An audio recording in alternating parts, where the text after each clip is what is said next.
What up, my freaks? RuinusInsight here with part 32 of my Total War Warhammer 3 modded Imrik Immortal Empires campaign.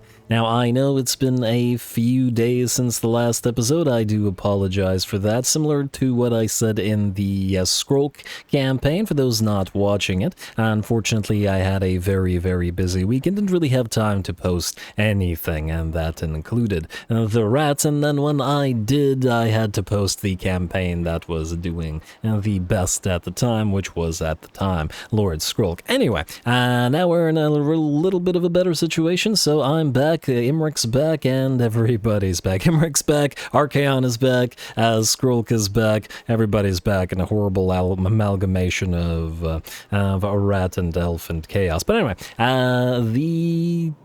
well, I was about to say what we saw last time, but let's just go a little bit of a reminder of what's been happening in this campaign so far. We are trying to make our way a little bit towards Cathay. They're actually in a relatively decent position so far in the fact that they're not being obliterated by chaos, probably by and large helped out by the fact that we wiped out any threats to them from the Mountains of Morn, and we want to try to sneakily take Fuchao as we are looking to try to grab all of the major harbors in the world for ourselves. So hopefully we can get on that and maybe send an army out here to help them out if they're having too much of a tough time. Theoden out here, having knocked out Grimgor and Kolek as well, is going to go through the Mountains of Morn a little bit, shore up the defenses, sort of, while Teclis recruits the last of his units and then gets those Swordsmasters and Phoenixes up north towards Jarna Grund, as we'll want the Darklands completely ours, and for Ungrim to finally stop wasting his time. 100 turns, still he's out here just hanging around Jarna Grund, and obviously being unable to take it as it's too much for him. Of course, in addition to that, we have moved north and are trying to now reclaim the Empire for the humans. They were not the best stewards of it, but that's okay. We gotta destroy chaos anyway, and we can hopefully rebuild their lands with a little bit of elven oversight, as well it should be. We haven't hit Heshuatl as yet down here, but well, we'll probably do so eventually, mostly because everybody around them kind of hates them, and they kind of don't like us either, so I'd rather not get attacked here while it's undefended. Lastly, we are, well, this sort of bastion that we got in the Broken Lands is working decently well, as the enemy armies keep just coming and trying to break themselves upon these territories. We just got to get some proper defenses and a few more of our sort of admirals, our sea guard fleets to patrol the waters to make this place a little bit safer. And then, of course, we are still moving towards the Deadwood Sentinels and towards the Decadent Host up north, as we got to destroy those and start giving their territories most likely to Kotep in order for him to hold all of this and for us not to have to worry about having any more red territories, as we're long past needing any more. Anyway, let's see what we got to do in this particular turn to start the day. Belharathoi, you, with your rather interesting army, are supposed to try to move towards Siggy, so let's say we set up an ambush. That's 70%, pretty much 40% everywhere here. Alright, go here with this little fire thing. I wonder if that'll change the map in any way. And we'll see if we can move towards him. We can't get the Palace of Ruin. We'll see if Siggy tries to go for us or whether he tries to go for Kotep instead. Either one might be interesting for us. Eularian here. And Didraros, I guess. I guess you guys can just sort of hang out here. We could try to use you as bait, but at the same time... It might be more beneficial if Sigvald were to attack Kawark. You know what, let's keep them back here, because if these guys were to attack Kawark, we wouldn't have to try to trade it from the Exiles of Nehek, which would obviously be a little bit preferable for us. So, Belharathoi, try it again. You've been doing great with your basic army. And hopefully you can continue to be as such. Itilnai. Now, you have retaken Nuln for us. We could start moving you towards Altdorf, and I mean, really it's Marienburg that we really want, but it would be difficult for you to defend it by it yourself. The other issue is if armies start coming down here, the territories of Visenland would be easy pickings, and I can't say we like that over much. I also did potentially want to trade Gristle Valley. But I'll think about it. Anyway, until I guess you're going to start moving through Altdorf, and we'll see what kind of armies we come up against here. Oh no, we're trespassing in Archaon's territory. Whatever will we do? Yeah, we should try to trade Altdorf back to the Imperials. I don't know how we're going to get Grunberg away from the, from Talzin, but whatever. Yeah, this is going to be something of an effort, but we've got something up our sleeve now. Now that we're starting to rack up influence, over time we should be able to force some wars among our enemies by forcing their alliances to collapse and just forcing them to directly declare war upon each other. Hopefully towards the end game, and we are very much in the end game at this point of this particular campaign, we can make some good use of that ability. Anyway, Admiral Astakar, I believe you were the one who was going to go to Fuchao, so you can't reach the sea lane here. And I don't see any other islands, so I think we're going to go like so, just in case there's an island nearby, and then we're going to send you through that. I don't think there's anything else to do out here. And I see no further islands, so I guess you're just going to go straight for that sea lane. Alright, works for me.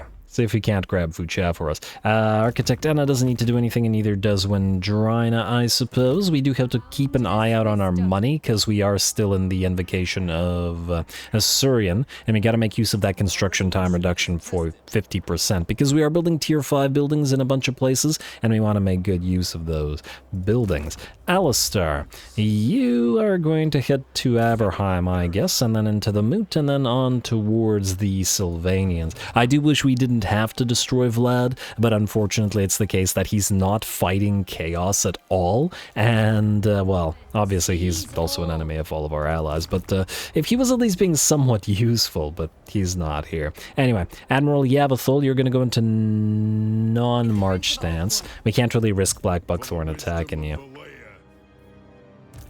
But you are going to go and search for islands like the Skull Island. Hopefully King Sensena doesn't grab it. I'm still of the opinion that the AI probably has cheats and doesn't actually auto-resolve the battle for islands. It just takes them for free, but I don't know. Maybe I'm wrong. Anyway, Yolanja, you're good where you are, and I do believe that's everybody we have to move but one. Now, Mentash, Pulsator, and Festus.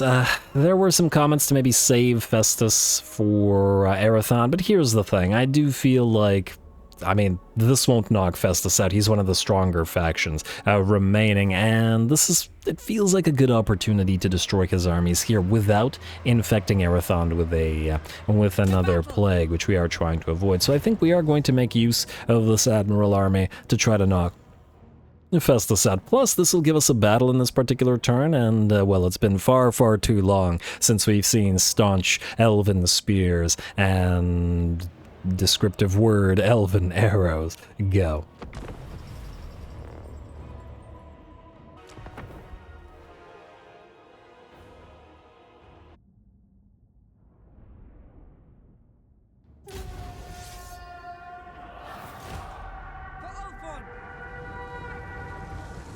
Alright, here we go. Let's see what we can do here. Obviously, the sort of non-single entity units shouldn't be all that big of an issue for us, especially as the Lothern Sea Guard. We'll be able to whittle them down long before they, or most of them, let's say, engage. And Festus himself is not going to be a particularly threatening single entity. However, he does have threatening single entities with him, or at least units with low counts like the Aspiring Champions here, and then Festus himself, coming in as a reinforcement, has 3 Exalted Heroes of Nurgle. Those guys are going to be tough, especially with Festus supporting them, so we'll see what we can do. Fortunately, with the first army separated, it looks like we've managed to deploy most of our force out here and heavily damage the first army before Festus is able to reinforce, and the enemy lord will get quickly, not chased down, but mobbed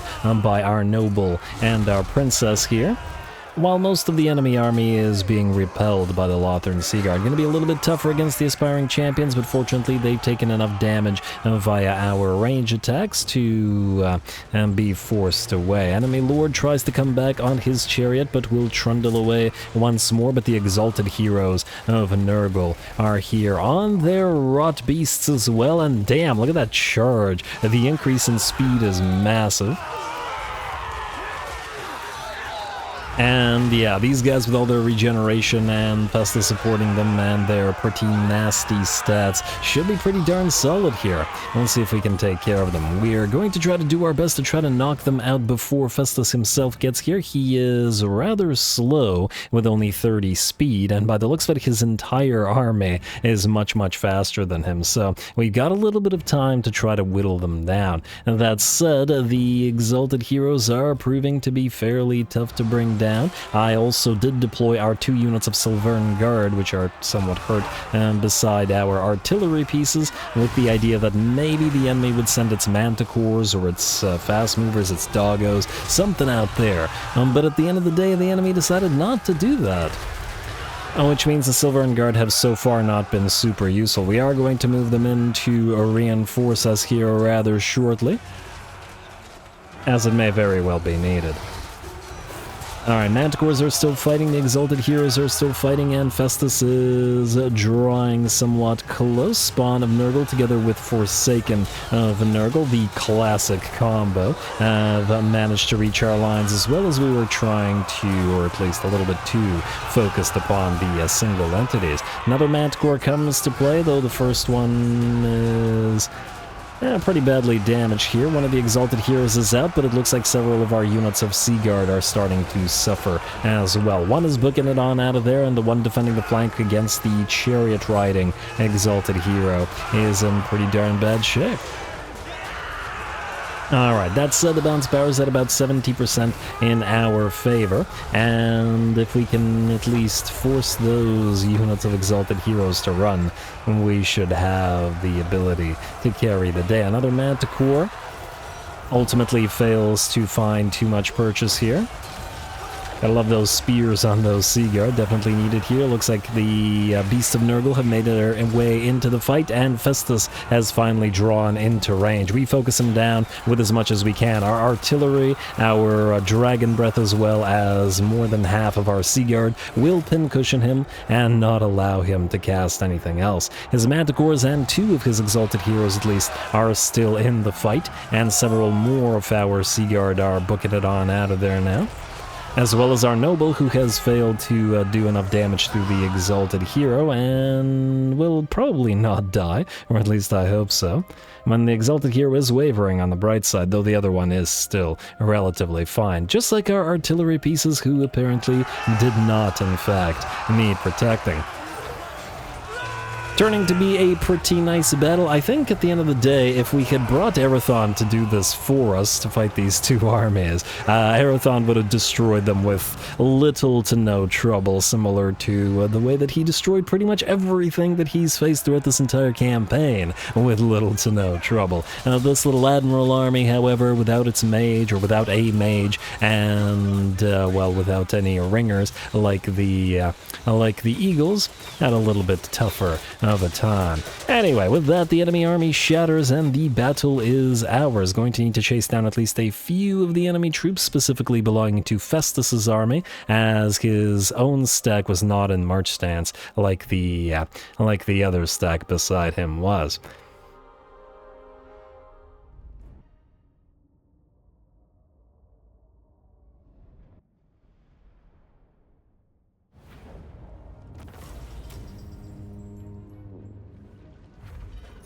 Yeah, free armor of fortune. I won't say no to that, that's for certain. And the battle went reasonably well for us. Took a little bit more damage on a few of the Lothran Seeger than we perhaps would have liked. I think it would have been a little bit better if I had not kept the Silvern Guard back, but, well, who knows? Who knows whether the Hounds of Decay would have then gone for our unprotected artillery pieces. I suppose it could have just kept the entire army back, and then that would not have necessitated doing that, but, well, it's too late now. And we're fine. We're going to force labor and heal up, as Festus's army should not be dead, and we should destroy it. By the looks of it, we did get the plague on... No, actually, we didn't get the plague on us. And we've got the fairly decent defeat trait from Festus. It's nothing crazy, though. And, ooh, Hama Frost is around as well. Huh. Well, that's a question. Well, we could go directly for Hama Frost in the Drakkar stance here, and they wouldn't be able to escape. It would mean leaving Karond alive, but it may be worth our I mean, this isn't a threat. They can't attack anything. I kind of like this idea. I was going to have you go for Longhi, but we could have Arathon do it instead. Gotta reclaim Karond for the Bretonnians. But anyway, let's level you up then. I guess another point in Merchant Lord. We have everything else that we need in this army after all. So Merchant Lord it is. And the Noble I don't believe needs anything important, so I think it's just replenish troops for you. I mean, I suppose we could start going through logistics into favored by Isha for that income from post-battle loot, but we're okay. Anyway, I think we'll take Hama for us. We're a little bit damaged now, and we do have those Fimir Stalkers, which might actually make this battle rather interesting. On the other hand, by the looks of a decisive victory, low casualties might mean it's probably not worth fighting. Oh! Or is it? Looks like low casualties or not, one of our Lothern Seaguard will die, and I guess, well, I guess it's a Lothern Seaguard kind of day. Go.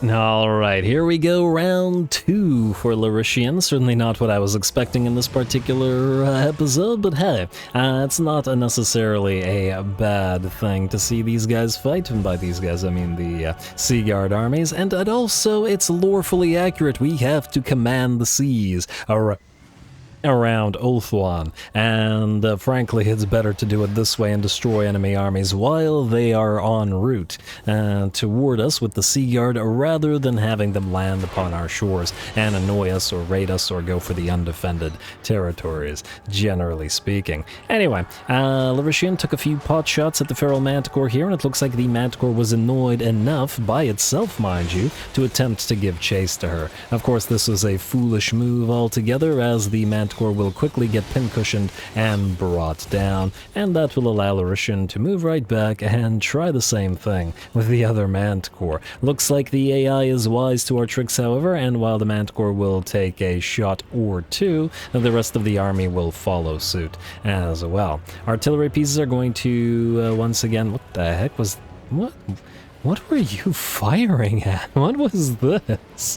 That was nowhere near the Manticore. It was nowhere near the enemy army. I have no idea what that was supposed to be, but one of those gunners is definitely drunk. Or the artillery crews, I guess. Anyway, Manticore will continue giving chase just like the first one did, and Larishian will back off. Got to be careful about the arrows leading our own unit too much, as they do have a habit of damaging our own unit if we're not careful. Now this time, unlike last time, however, we probably have a much better position on top of this hill than we did against Festus, and while our army is much more heavily damaged, much more heavily damaged here than it was in that previous battle, we do have the Silverin Guard here to help us out. And they are guarding the flanks because we know that the enemy has those Fimir Stalkers running around somewhere. Obviously they're in stock, so I don't see them well, I wouldn't say I don't know where they are when actually playing the battle, because obviously the AI only has one move with the Fimir Stalkers, and it's to send them around your flank. So we know they're coming, and that's why we have the Silverin Guard here and here, all the way on said flanks. Looks like the enemy is going to pop a Burning Head right through our forces, not sort of parallel to our lines, however, and it won't do a crazy amount of damage. Fireball coming in as well, knocking out a few of those Seaguard, and those units of Chaos Warriors have run the gauntlet, taking about 2/3 of their damage, and been managing to soak up a lot of firepower. It does make sense, and it's a fairly good use of the enemy Chaos Warriors, as they are heavily armored and shielded, and the Lothern Seaguard don't have armor piercing, or at least not a lot of armor piercing on their basic ammunition. That darn mage keeps firing away, and that's starting to get annoying, so we focus said mage down and bring it down rather quick, and then go after the enemy Marauder Chief as well. And as the Marauder Chief gets close, it looks like the Fimir have joined the fray as well. We do turn our Silverin Guard and our Lothern Seaguard in order to repel said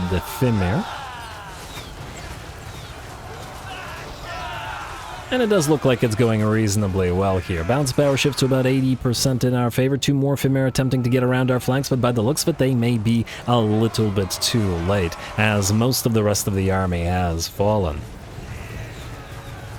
And the Silver Guard did a pretty good job at holding the tide back there. Last of the enemy range units about to get pincushion. 2 or 3 of the enemy Femir units are running away. The enemy Lord down to 300 HP, and with that, ooh, nice shot. One of the gunners may be drunk, but the other one is a is a sniper or whatever.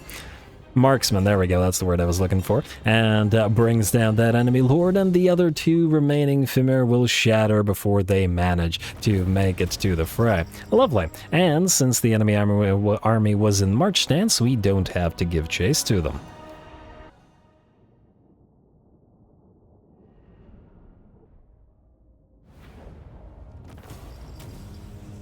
Alright, genuinely not sure what the plan was supposed to be there from Hama, but, well, oh well. I think that the thing that makes the battles with the Admiral armies, the Sea Guard armies, interesting is that since they don't have mages, we can't rely on mages to do a lot of the work for us, which always makes them a nice change of pace. Not that I don't love obliterating enemies, rather with piles of spells. Anyway, I'd love the money, but we gotta force labor as this army needs to maintain decent amounts of HP around here. It is healing a little bit, but, you know, it is still in dangerous waters, as these armies always are. Now, Elven Scholar, I believe, is the next thing to go towards. Once again, we do want volley of high arrows and whatnot, but it's probably not nearly as important as Dark in the Skies is. We're probably okay. Bonded Service and Iron Disciplinarian is irrelevant, so we'll go for Wary and then into Elven Scholar. And Elven Healing and Quartermaster as well. Once again, the princes and princesses have pretty great lines. The Noble has leveled up towards, I'm gonna say, Man's Affairs with Ports versus... I feel like I did more Knowledge of Lizardmen of Affairs over time, and I still think that's probably the way to go. Man's Affairs is fine, and the ports thing is fine as well. We get a lot of money from ports, but the lizardmen are less likely to love us since, well, there's also not a lot of manlings left running around. Visenland and Nuln are just barely holding out, and a lot of their territories currently are territories that we traded to them after they, well, lost them. So, yeah. Anyway, Dotternbach. Oh, we can trade it next turn. Once they hopefully have a little bit more cash, but other than that, I believe we're good to end the turn. And assign skill points, heroes, outposts available with Tyrannok, frickin' Tyrannok again. And now we can end the turn. Wait, actually, no, we can't. I wanted to get a temporary lord up in Karond Kar to help defend it, just in case. And the temporary lords that we like to do for that sort of thing is generally the life lords. And I'm still gonna say it should probably be Life Lords. I mean, granted, we don't know what Wulfric and Surtha have in their armies. But for just random lords that will get deleted and for now just need to defend stuff, let's get an incompetent Archmage of Life. Taken after Feodien. And Awakening of the Wood, Life Bloom, Earth Blood I Love, Shield of Thorns. We'll pop 2 points into that. And while we could get potential energy... But we don't start at rank 10 to immediately get the crackling potency. I guess it's between Awakening of the Wood and Earthblood. Now, in terms of what we have available here, well, we do have some White Lions and Swords Masters, which could get some use out of the Earthblood. Why not?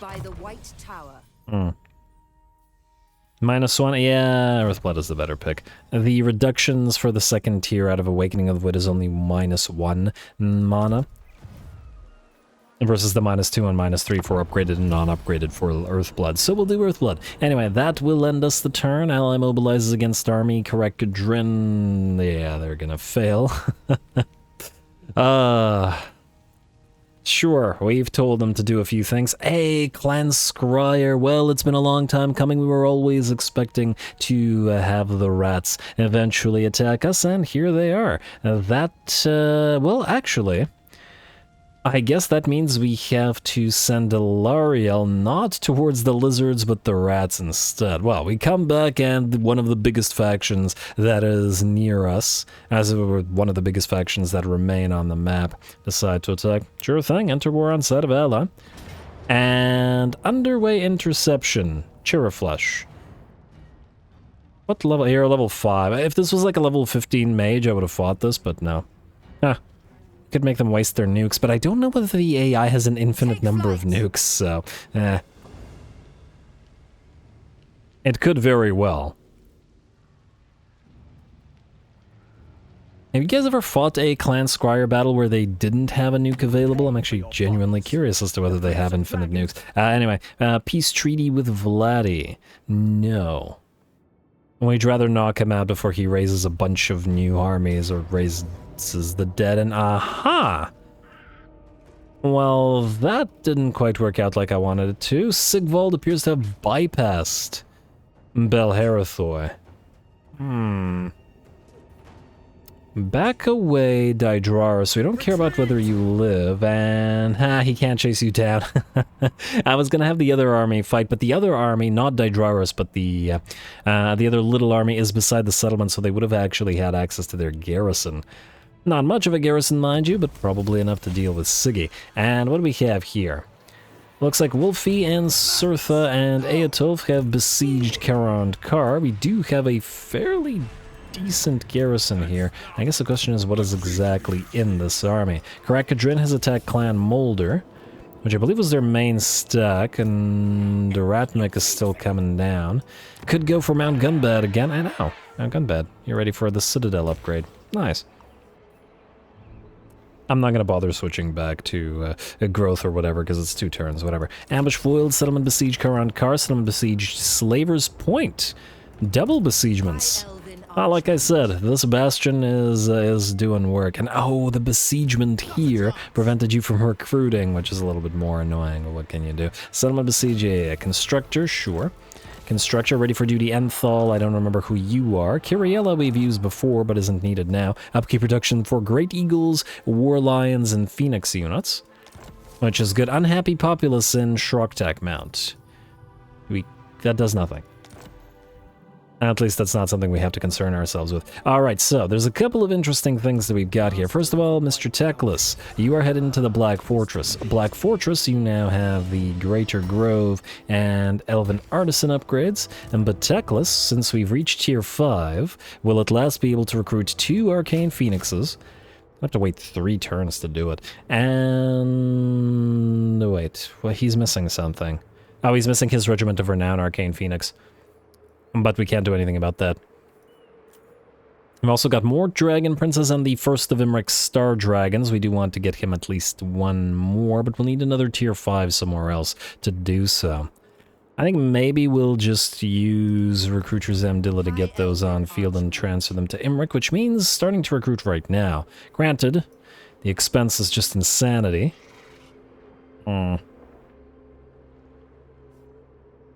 And we do have to build more Flamespire Phoenixes and Frostheart Phoenixes, don't we? Not for Teclis, but for the other armies, but we need additional capacities for them. But that doesn't mean we don't have to build them. Anyway, start on the Phoenixes, I think. And then, you know what, build the 1 Star Dragon. We have the Moon Dragons and the Sun Dragons for the Fire Army and the Frost Army. And there's a few other things we need. I guess I could start on one of the Dragon Princes. Just gotta keep an eye out on our cash, because once again, we got buildings to build. And oh, right. We also got to build a bunch of the Phoenix Guard. Wait, just out of curiosity, are we able to build Phoenix Guard out of this place? No, it's a tier 5, so no. Alright, that's fine. Or at the very least, it's not a huge deal. Architect Luaran. Do you stay here or do you head down somewhere? You know, we'll deal with it later. We've got a lot of potential fights to be fighting. Fayadiana, you will want to head down to... Okay, go into Lilith's Prestige. You're going to want to hit Karakazorn, and then probably loop out of there. Veritas Humongous, probably going to go for the Demon Stump. Can it defend itself? I don't know. J-Address, I was going to have you follow Fayadian around, but for now, I guess you're going to go here to potentially defend this place. Got a lot of monsters here. Teclis is coming.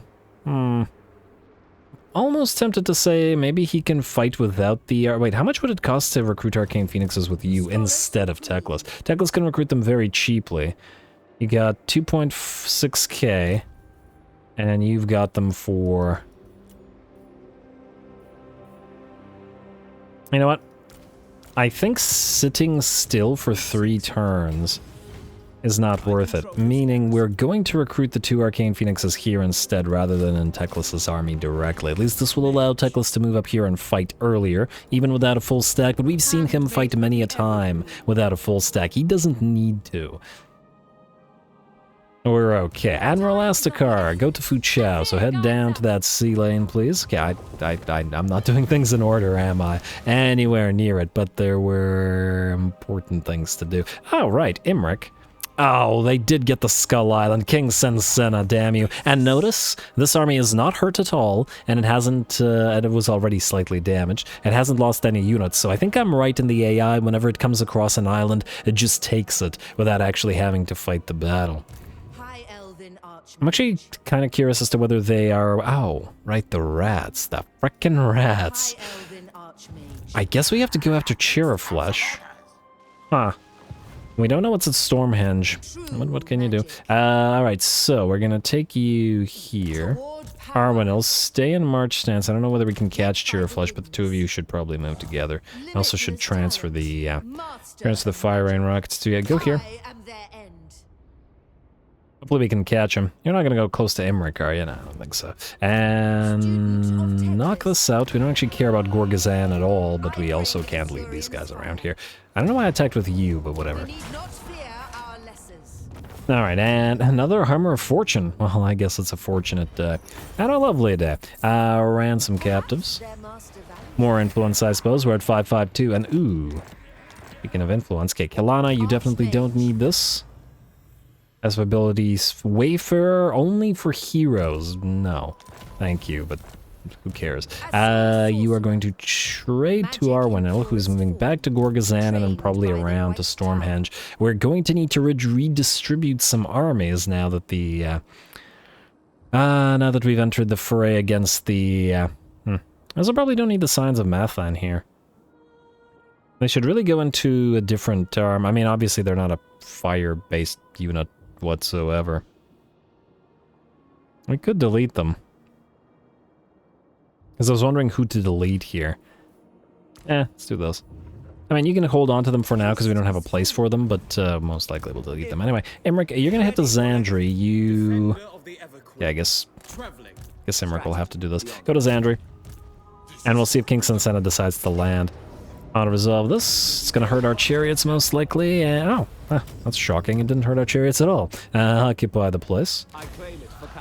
Alright, and Imrik, seasoned campaigner. You would think, wouldn't you? Rodar has Feloriat's Robe, but obviously we're giving those to mages for the 50% physical resistance, but at the cost of weapon strength. But the mages, or at the very least, the majority of mages, don't care about that sort of thing. We'll see if King Sensena lands here. I doubt it. And, oh my, look at that. Oh, Clan Scryer, they sure get around, don't they? Now, Kofur is a special harbor, but it isn't one of the big harbors that we really want. We do, however, really want the Great Desert of Araby due to the income from trade tariffs that it offers. Granted, it's not much, but it's kind of the principle of the thing. Still, this is kind of interesting. But anyway, let's see what's going on over here. Got a lot of armies at sea, fortunately a lot of friendly armies at sea. Not entirely sure where to send those guys. Either way, Morella, I think you have to attack Leif Gulbrandsen, because we have to... Yeah, we need to deal with this.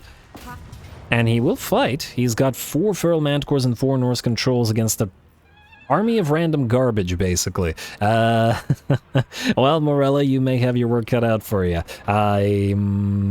I'm pretty sure you can win, but I'm also pretty sure you'll take a decent bit of damage, so go for it.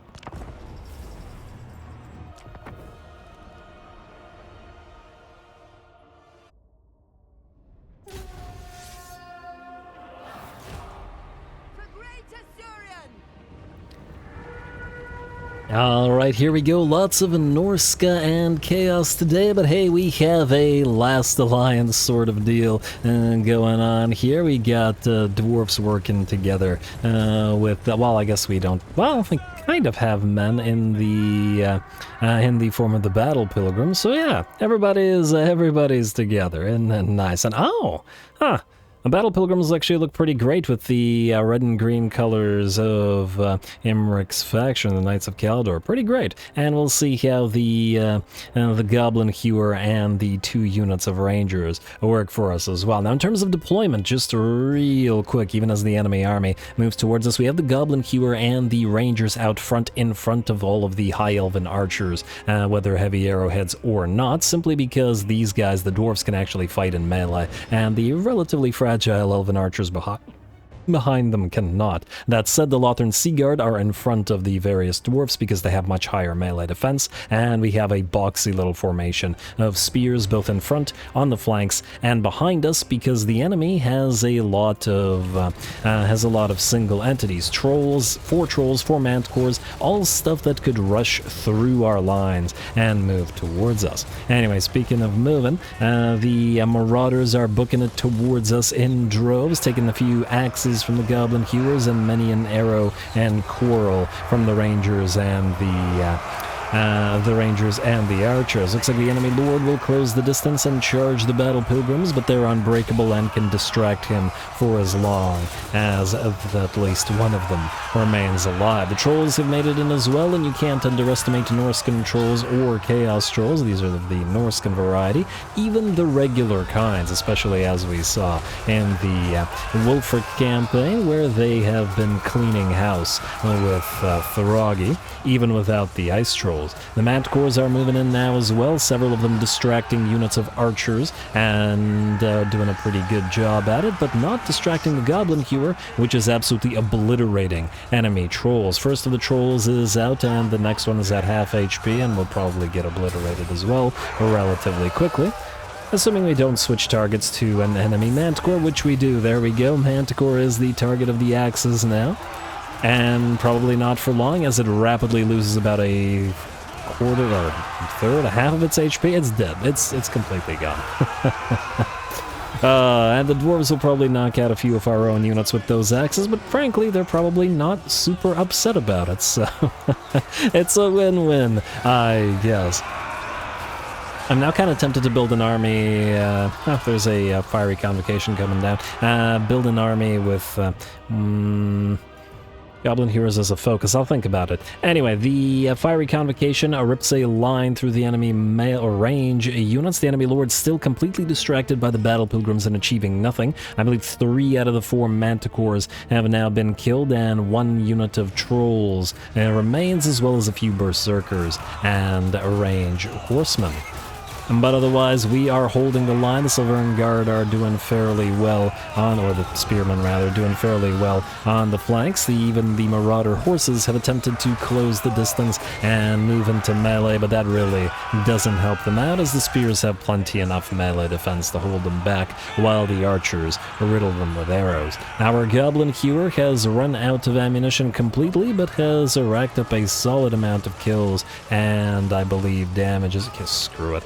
I believe damage as well, which we'll see in the post-battle screen, which will be rather shortly as the battle is over and the enemy army will book it on out of there. Lovely. Good that we managed to destroy them. A little bit annoying that they besieged us and prevented us from recruiting, but what can you do?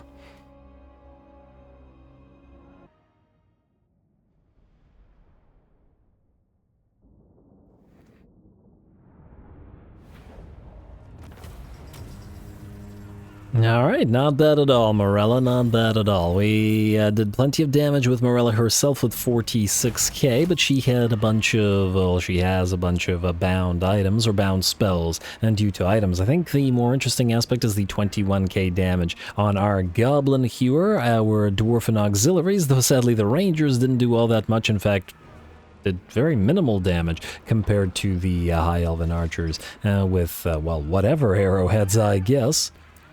How did you manage to do 3.3k damage when you were like third in line after the spears? I guess a couple of them were distracted by the manticores, to be fair, but nonetheless, well done to the goblin hewer. Maybe I should have gone for 4 goblin hewers instead, and maybe that's what we'll do. Anyway, we'll probably heal up once again. I think we'll need the money for a bunch of buildings, so forced labor. And besides, we will want to not only kill off this army, we may want to proceed out here. Carcassonne mission successful, and oh, before we jump into any additional battles, what do we have mission-wise? Just Tyrannok, so nothing. Useless. Care about them the least. And man, we really are beset on all sides right now, and in this campaign in general. I am still completely of the opinion that Imrik has the best endgame of, I don't know, pretty much all the campaigns on this channel. This has been very, very fun. I don't like how you're heading out here to Negrar, though. Well, you're probably not going to be able to take it. Not with your army. Dark Elves have insane garrisons. Katep appears to be trying to move towards the Palace of Ruin, and frankly, we don't care about that. Belharathoi will probably have to knock out Siggy, which we'll do in a second. I'm a little bit concerned about Malice, though, as he may try to reclaim Nagaron or Hagri for something. We don't have anybody here. The likelihood of him taking Nagaron, though, pretty low. I think the Architect should be more than sufficient to be able to defend it. Anyway, where were we? Once again, doing this particular run without going in order this particular turn. A lot of doggos here, which aren't too threatening. Wulfric is on his War Mammoth, and he is rank 27. I'm just wondering whether we should sally out and just try to attack him. How far can you travel? You can go all the way to Black Creek Spire, right? Well, okay, first of all, Morella, I guess you're going to cancel all of these. I guess I should have built them somewhere else. You're going to go for Leaf, knock him out, auto-resolve, and hopefully that doesn't do too much damage. Oh, wow. That did a lot of damage. 195 lost, but all of the spears, basically. And Force Labor is only 6%, which ain't great either. Alright, fine, take the money this time, I guess. Alright, Morella, you are not able to well, actually, are you? No, you are not. Not even in a March stance. Alright. So, either we sally out... didn't mean to do that, Wulfric. Oh, for some reason we can see what's in his army now. Something crazy. Now, all the Fimir Stalkers might be annoying. How much range do we have in this particular force? It's actually not so bad. Huh. Let me just see here. A lot of Fimir Stalkers. Granted, these are unbuffed units. But it might make for a nice army. And the fact is, even if we lose, it might not matter over much. Because, well, I guess Malice might come in and annoy us. And once again, that is a lot of Fimir Stalkers. We could wait.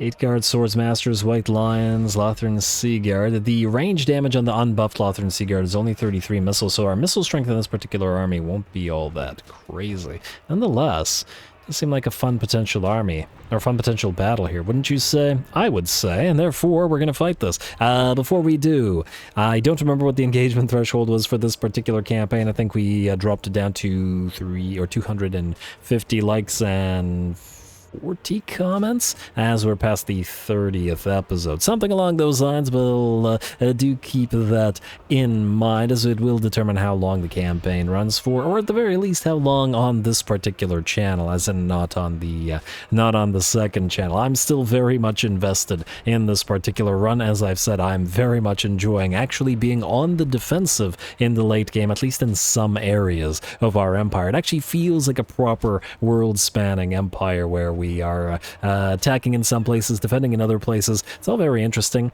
and we're just building up tier 5 units now. But anyway, go.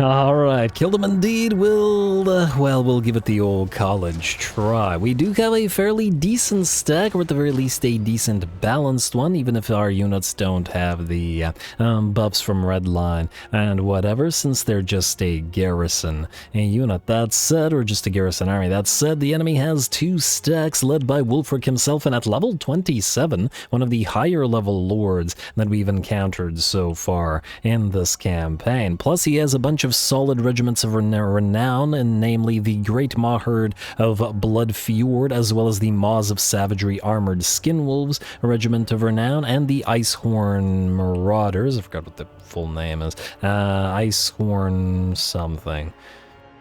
Icehorn Raiders? Whatever. They're basically Marauder champions, even if they are a Marauder unit. Plus, they have the Mistwalkers in here somewhere as well, the Regiment of Renown of Fimir Warriors, who are like the Fimir Stalkers, but are a Fimir Warrior variant instead. So lower numbers and hitting harder, armor sundering, all that good stuff. Can we pull this off? Remains to be seen. We do have a decent position, I would say, with some slight elevation advantage in our favor, though not a crazy amount, and we do have a few advantages. Our right flank is at least somewhat protected by the forest, wherein we will put both of our units of White Lions, as they do have that woodsman trait, and they will hopefully be able to fight well in the forest, and the enemy therein will be diminished. We also have the 2 artillery pieces, which we are hoping to use to bring down several of the enemy mammoths before the enemy army actually moves towards us. And the enemy army did back off rather than move towards us immediately, which was probably a smart move. Except for the fact that it will allow us to continue firing on them with our artillery pieces, though we did have to get a little bit closer to them. But yeah, with the higher numbers of enemies available due to the reinforcing army, they might be able to overwhelm our army before we can bring a sufficient amount of them down. Though I guess we'll have to wait and see. Anyway, gonna keep on firing away. The Maherd is, well, it's lost about 30% of its HP, which admittedly is nothing crazy, but we just gotta keep on firing. Wulfric is attempting to move towards us, and damn, those are some nice stats on him. And he does have Seafang available as well. And as you can see, because we know that he has Seafang, rather than making nice little lines of things, we sort of staggered all of our units, so that the Seafang can't hit them all at the same time. We also got to remember we have 2 units of much more powerful range units available here with us. A unit of Sisters of Avalorn and the 2 units of Gate Guard as well. The Gate Guard buffing up all the other range units, and of course the Sisters of Avalorn being able to dish out plenty of damage. Also, because we have 2 mages, one of them being a high mage, or a mage of high magic, she is able to cast the Hand of Glory, either on the Sisters of Avalorn or on the Eagle Claws, whichever needs it more, to allow them to reload faster and do more damage. I suppose we can also cast the Hand of Glory on melee troops and dish out additional damage that way, but hasn't been super needed so far. Anyway, looks like the enemy is moving towards us. More arrow fire coming down on the Marauder champions here, but as soon as Wulfric gets properly in range, we'll hit him instead. We'll slow the enemy down with the Awakening of the Wood, dishing out a little bit of damage, but it's the slow down we were more after. And gonna keep on going after Wulfric here. Down to 41 speed on that mammoth and about half of his HP. We are using 4 of our units of Lothern Sea Guard, as well as the Sisters of Avalorn and Gate Guard and Eagle Claw Bolt Throwers, all to attempt to focus him down, and pretty darn successfully, I might add, as the massive mammoth topples over. Now, that said, he did sponge a ton of damage, and so do the Maherd of Blood Fjord, both of which will also go down. But the Marauders have arrived. And perhaps that's exactly what they wanted. Marauders are in range now. The Lothern Sea Guard will have to work on a decent amount of them in melee, and of course the reinforcements from the Second Army are most definitely still moving in. And because a lot of our units will be engaged in melee, we'll be doing less damage to the reinforcements as well. Gonna pop that Shield of Thorns on our right flank as more enemy units are engaged there. Still attempting to find the proper position for the white lines, as the enemy is still attempting to flank us with a pretty massive pile of units. Similar to what the white lines are doing on the right flank, on our left flank we have the Swords Masters of Hoeth. Funny that they get to fight here rather than in Teclis's army, but not to worry, Teclis will get his time to shine with his piles of them as well. Unfortunately for the Sword Masters here, the piles of doggos are distracting them, while the Maws of Savagery, a regiment of renown of armored skinwolves, will be starting to dish out damage to them. And plenty of damage, I would wager at that. I think this is probably not a particularly good matchup for the Swords Masters, who have taken about 20% of their HP damage, while the Maws have taken no damage whatsoever. Our Eagles have destroyed a unit of enemy cav, but we're getting shot up by the enemy Marauder Pathfinder Lord, and we're going to have to back them off lest they take too much more damage. More enemy unit Icehorn Raiders, is it? No, it's Icehorn Marauders. Hey, I was right the first time. Damn it. Why do I fear success? Anyway, they have led the charge. Lots of Fimir Stalkers and the Mist Stalkers as well have made it in as well. The bounce power still in the enemy's favor. In addition to all that, we've got the White Lions trying to hold off Fimir Stalkers in a separate little skirmish. But this contest, I would wager, would definitely favor the White Lions, as the Fimir Stalkers are pretty darn fragile. Or at the very least more so than the White Lions, I think.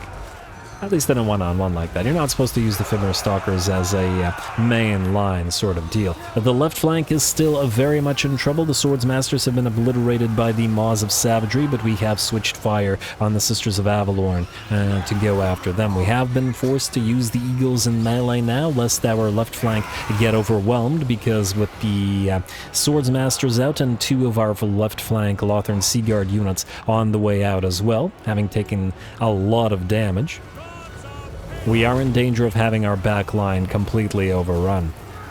Our Sisters of Avalorn, Hand of Glory, reload skill up, but they are starting to run out of ammunition now. The right flank on the bright side is still holding very well, and the White Lions are still holding off all of these units on the right flank as well. Looks like keeping them in the forest did indeed pay off. And they're really not struggling against the Fimir or the enemy horses. Well, I mean, the horsemen against the White Lions is a horrible, horrible matchup, especially in the woods. We've got Woodsmen and the large units of Cav that do get debuffed. Bounce of Power finally shifts in our favor, but very, very slightly, though perhaps just due to the Maws of Savagery finally being hit enough by the Sisters of Avalorn. Our Eagles and the rallying Swords Masters have found the enemy Lord, who's attempting to book it on out of there. And the Bounce of Power is steadily climbing in our favor once again. Our mages have been forced to join the fray on that right flank, as once again that was the place that was almost overrun, and they are now fighting some Fimir Stalkers, but it does look like we have managed to do enough, and the enemy army will rout and shatter. Ooh, beautiful. And certainly that was a toughie. Tons of damage on a bunch of our units, as we can see. 4 units from the left flank nearly, well, 4 of them are all routing away. The right flank, however, was completely fine. The White Lions barely lost any units, even if they took a lot of damage. Center was all right. I think the fact that we were able to keep the Eagle Claw Bolters firing for the entire battle, as well as the Sisters of Avalorn, allowed us to carry the day, simply because they were able to continually dish out damage, and the enemy just wasn't able to overrun our backline, though they did very much give it a proper go. Anyway, long battle. As far as standard battle lengths go, we'll try to chase down and destroy whatever enemy units we can, especially since the Eagles are fairly decent at it, but we can do the rest off screen.